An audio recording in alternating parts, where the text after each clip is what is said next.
So Darren Till has confirmed he has a big fight being announced next week. On his Instagram, Darren says, "Good little week in the gym. Fight news next week, and it's a big in US." Now, recently, Mike Perry revealed that BKFC actually offered Darren Till $2 million to fight Mike Perry in BKFC. And this fight has been a long time in the making, so I believe this is the fight that Darren Till has been talking about. And the fight between Darren Till and Mike Perry will be announced next week.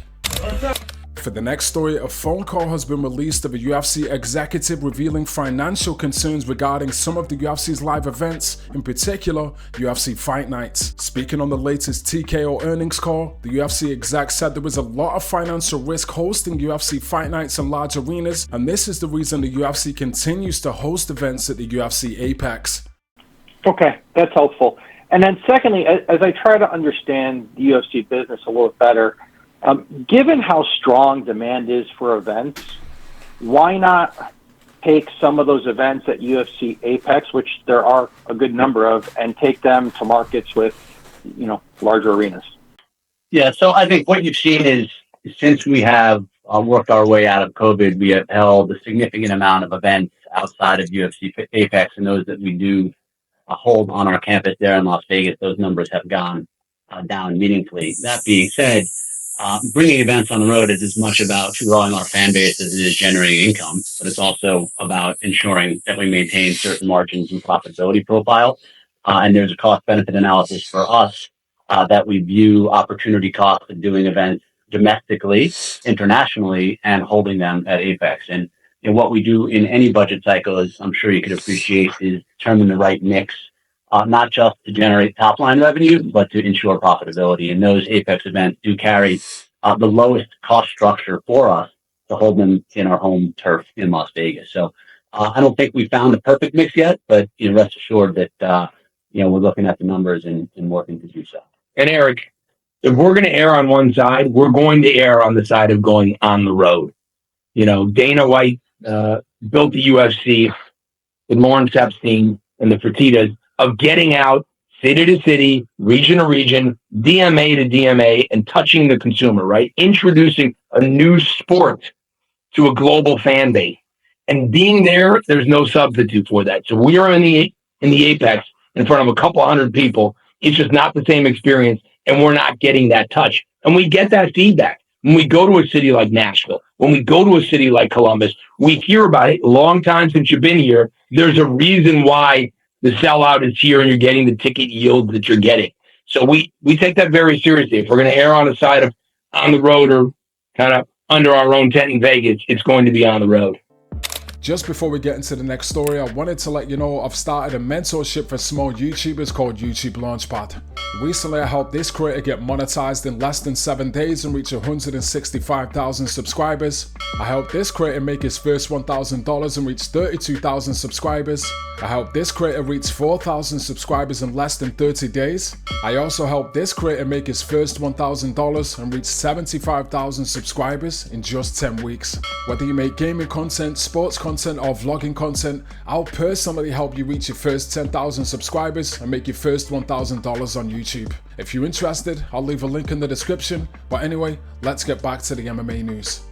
For the next story, Dana White reveals major plans for UFC 306 at the Sphere in Las Vegas. Dana says after watching a live U2 concert at the Sphere, he was immediately inspired to host a UFC event there. Dana said this will be the UFC's only event at the Sphere, but it will be the sickest event in combat sports history.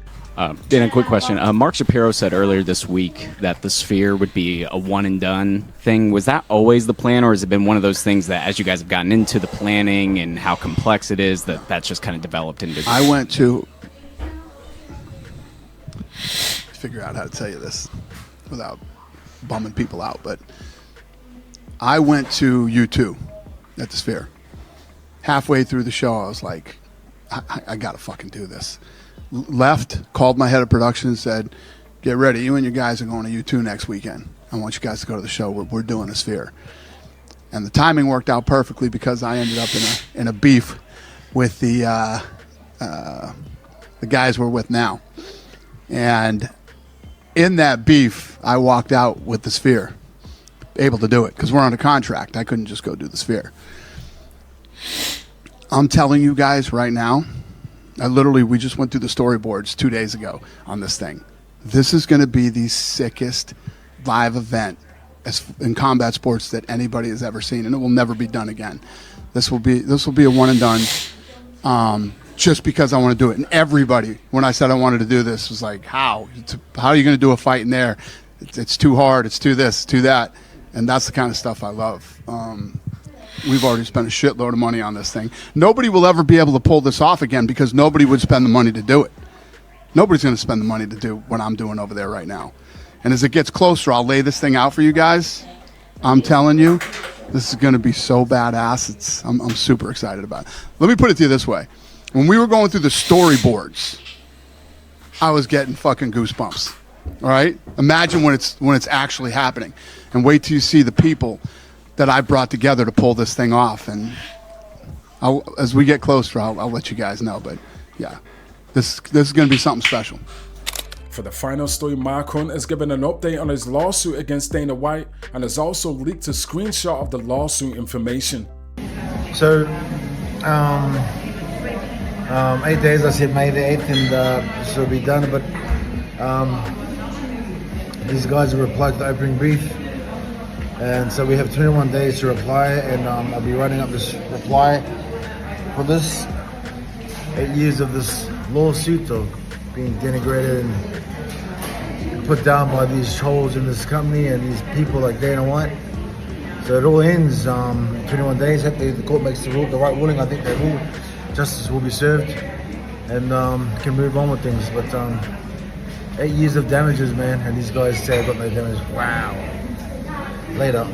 Hunt also says, holy shit, after 8 years of damages and degradation of myself and my family, thank the Almighty Lord and those responsible. Happy Mother's Day, ladies. Mark also linked a screenshot of the lawsuit paperwork. In the caption he says, no commentary required. So anyway, that's going to wrap it up for today's video. If you enjoyed the content, please consider subscribing, and I'll see you in the next one. Bye.